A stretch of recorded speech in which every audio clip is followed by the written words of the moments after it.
Of course, these are Mia Blanchard's updates. We're about to go to my post-op appointment and see if I can get all this taken off. Are you excited to see what I look like? No. Me too. Am I gonna get some love on your channel? Oh my gosh, hopefully it works. Oh my god, it's perfect. It's so cute. Me? Does it look better? Oh my gosh, yeah. Oh, I'm getting some love. Alright, kiddo. Oh my god. This is weird. Oh my god. I guess so. What you think? I love it. Look at your little cute laugh.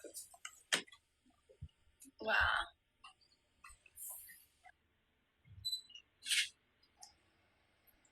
Yeah. Looks so good. Oh. Makes you look young.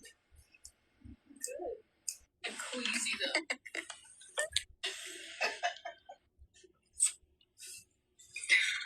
I can't smile.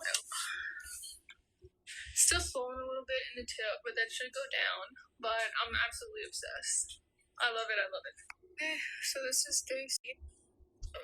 One thing I must say, after not being able to wash my face for 6 days, my skin looks pretty good. Because you haven't been touching it, that's why.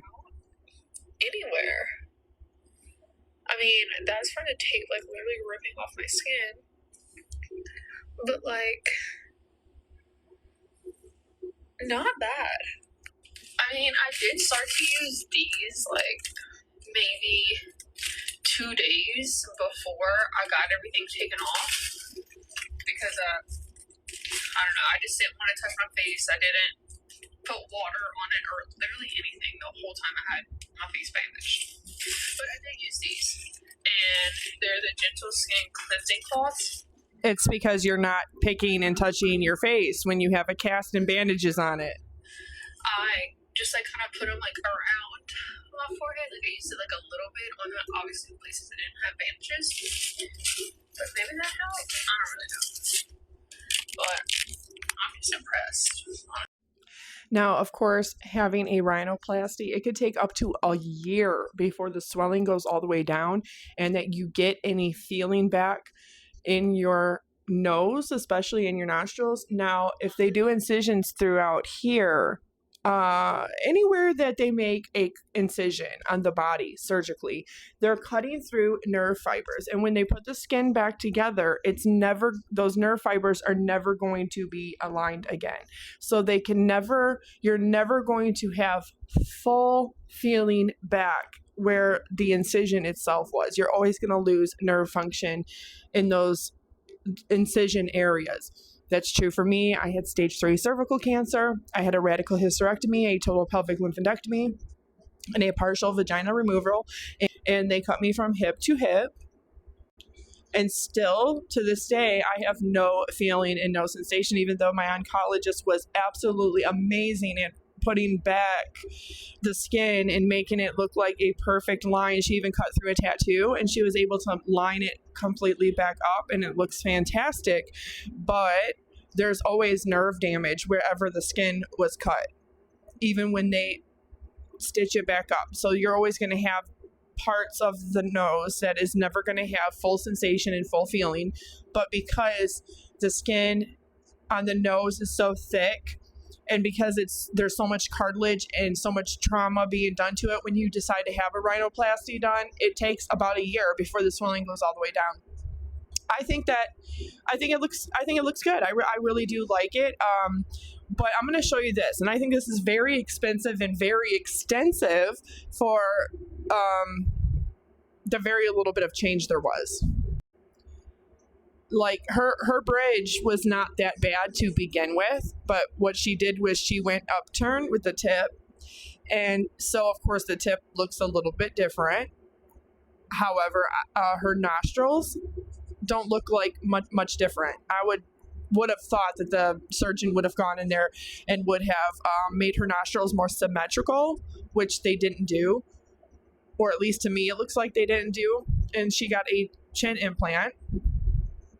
So that, of course, looks a little bit different. But in one picture, it looks like she's kind of angled down somewhere. In one, she's angled more out like this. So, of course, that can change your perception. See, she could have went with a cheaper fat dissolver a little bit under here, and that would have given her probably a better result than just a chin implant, because you still have the same amount of fat and tissue under here as you did before. So a little implant's really not going to make a whole bunch of a difference. But if that's what she's looking for, then I think it looks great. I mean, it's very subtle. It doesn't look like she had a whole lot done. But I mean, as far as the bridge of her nose didn't look bad at all. So it doesn't look like there was much done as far as the bridge of her nose. It looks like she was mostly having it symmetrically fixed. But here and in that video, you can see where her nostril, one is actually a lot more closed and a lot more uneven than the other. I would have expected the surgeon, being paid the thousands of dollars that he was for this, that he would have went in there and he would have aesthetically fixed the nostrils as well, and he would have made them look better. I would be complaining myself, because if I underwent this kind of surgery, I'd be like, yeah, I want to be able to breathe, and I want my nostrils to look asymmetrical, especially if you're dealing with, like I said, nobody's face is symmetrical. It's just the way that humans are in utero. Our left and right side does not fully match, and that's just the way that we are born. If you were to put anybody in front of a mirror and stand them straight and do a line all the way down half their body, or take a photo and take that photo and draw a line all the way down, you would just see. If you were to image reverse and mirror it to each half, you would see just how unsymmetrical everybody truly is.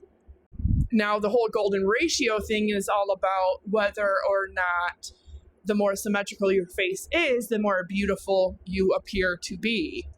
I call BS on that. I've never believed or put much into the whole entire golden ratio thing or symmetry, because I actually think that it's the dissymmetry that makes us look beautiful and unique and different. And I think that's what's so amazing about human beings, and that's what's so beautiful about us, is that we are different, we are unique, we have our own features genetically. And I think that her results are pretty good. I myself am not a fan of upturned noses.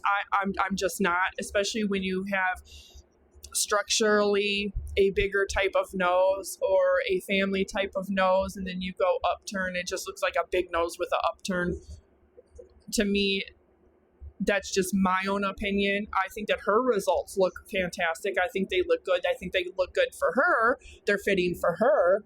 But as far as upturned noses, pinched noses, I am not a fan of them. They remind me of like the cliche cartoon, or like a old 80s, 90s cartoon drawing of what a female nose should look like.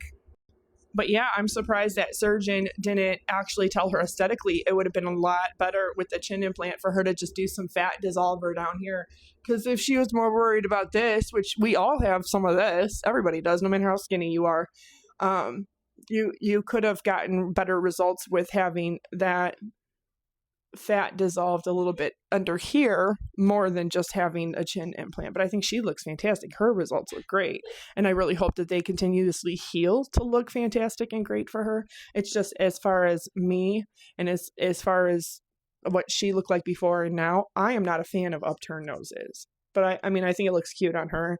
Her results look good. I don't know. Tell me what you think down below. Drop your comments and let me know what you think. But that's just my own personal opinion. If you're going to spend thousands of dollars, that surgeon better do a damn good job. And he better be able to make the nostrils symmetrical as well as everything else. But I think her results are really not as dramatic as what I was thinking that they were going to be. I'm more disappointed in Gypsy's, actually, because her nose doesn't really look much different. Like, you can tell she had the bridge taken down a little bit, but Gypsy's, yeah, not the results I was expecting. I was expecting more, but that's just me. I don't know. You guys have a good day. I love you.